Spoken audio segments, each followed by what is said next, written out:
Hello and welcome to some more Star Citizen news for the week ending the 28th of May. We take the mighty universe that is the Star Citizen's news and then compact it down into a highly detailed moon. Schedule 3.0's update. So there have been a few delays of some of the features, notably the Cutlass Black taking longer than expected, but it's all remaining within its current release window that they stated last week. So the release window for 3.0 hasn't changed since last week's targets, and that is a release date for Eva Carti between the 12th and 19th of June, 23rd to 5th of July for the PTU, so 23rd of June to 5th of July for the PTU, and then a 6th to the 20th two-week window of July for the live build. There have been some notable changes and additions, though.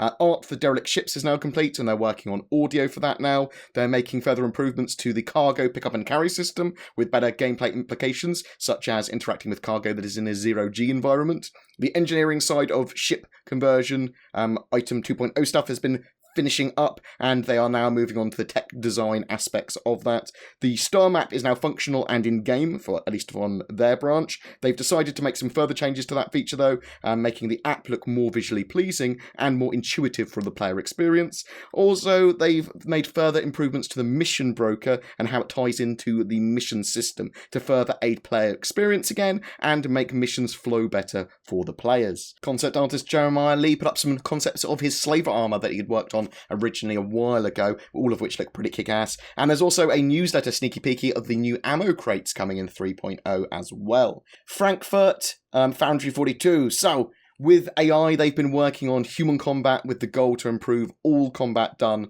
over the previous months, bringing it all up to final quality. This includes getting shooting functionalities, behaviours, friendly fire, accuracy and awareness all implemented correctly for that AI when they're running around on the ground shooting and working together as a team using cover correctly. Ship AIs have been updated to the item system 2.0 stuff, bringing subsumption one step closer.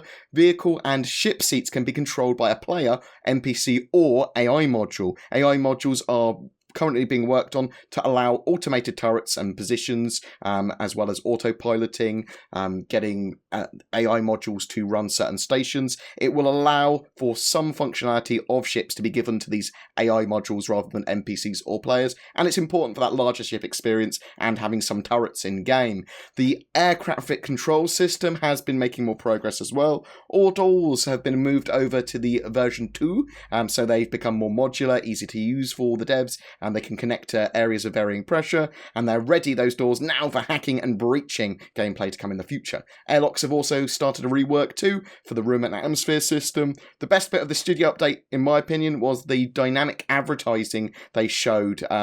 They showed basically a screen that can react to your presence. It will show you relevant ads, but also can show you the news and what's happening locally or globally. I assume render-to-texture cameras could feature in this too. We saw a warning of an impending Vanduul attack on what appeared to be Olisar, and then ships warp in and explode things. It was very cool. Further improvements to the surface outposts and their building sets and dressing have been made.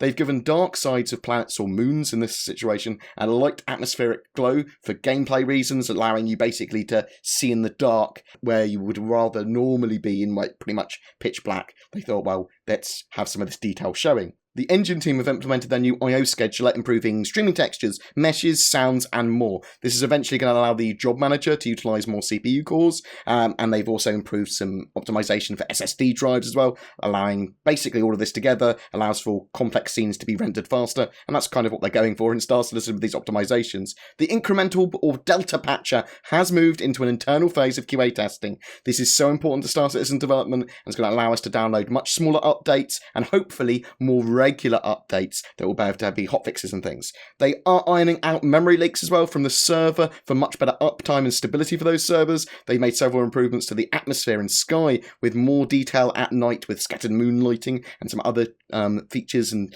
techniques that they use, and they're going to continue to improve that. The finishing touches have been made to moons, or at least some of the moons, with optimization passes, polishing assets, asset placement, and scattering and set dressing there. They also now use more materials on moons, or at least they've got some optimization improvements to allow that as well, giving moons a bit more diversity as well as a little bit of a boost. There's been work on animations for usables, among other things, work on Vanduul weapons as well, and physical simulation for weapons, as well as adding muzzle flash based on weapons rate of fire. They've also got this new weapon system that they're bringing in for themselves, allowing them to create weapons much more quickly and easily too.